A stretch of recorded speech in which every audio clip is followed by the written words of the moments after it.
Kapatid, do not be afraid of being different. Sometimes being left out is the only definite way of God telling you that you are not supposed to be there. Siguro share ko sa inyo yung one of my simple prayer. That was 8 years ago.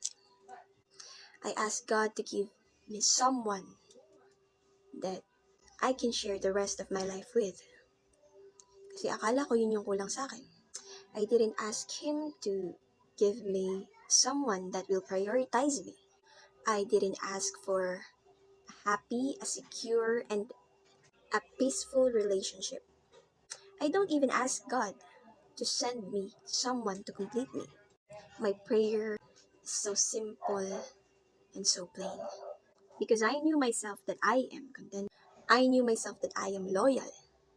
And that integrity inside me. Pero syempre, medyo bata pa tayo noon. Like, bira ng bira. But to cut the story short, I was full and blinded by my emotions. Enough to ask Him to give me someone who feared Him. Pagka kasi ang isang tao ay may takot sa Diyos, nasa Kanya na lahat. I'm not telling you, kapatid, na perfect na yung tao na yon. There are attempts or temptations na dumadating sa kanila o sa atin. But because of God, because may takot tayo sa Diyos, nakakayanan natin mag-resist. Now I'm living sometimes and somehow as an option. But I'm not regretting it. And I'm not blaming God because this is the result of my simple prayer 8 years ago. Kapatid, walang perfect. We tend to commit mistakes. And being a Christian is not being perfect or living perfectly.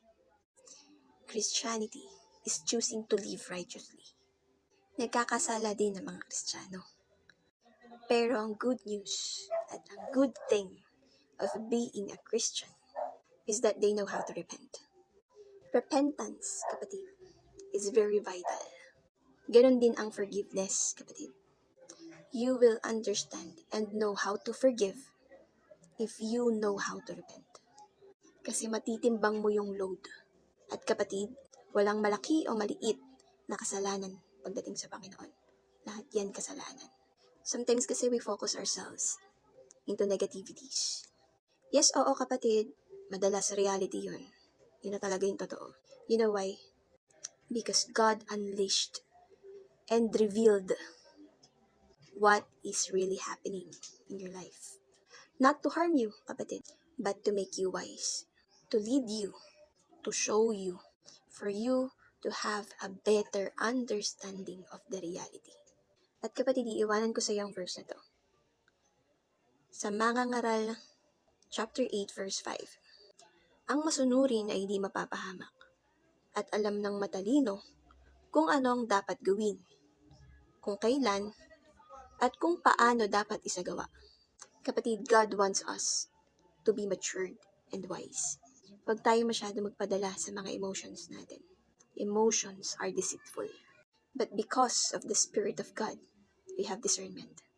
We have convictions. And that is exactly what makes you different. Ulitin ko kapatid, huwag kang matakot na maging iba sa mundo. Kakaiba ka kapatid dahil ginawa ka ng Diyos na kakaiba. Yun lamang mga kapatid at pagpalain tayong lahat ng Panginoon.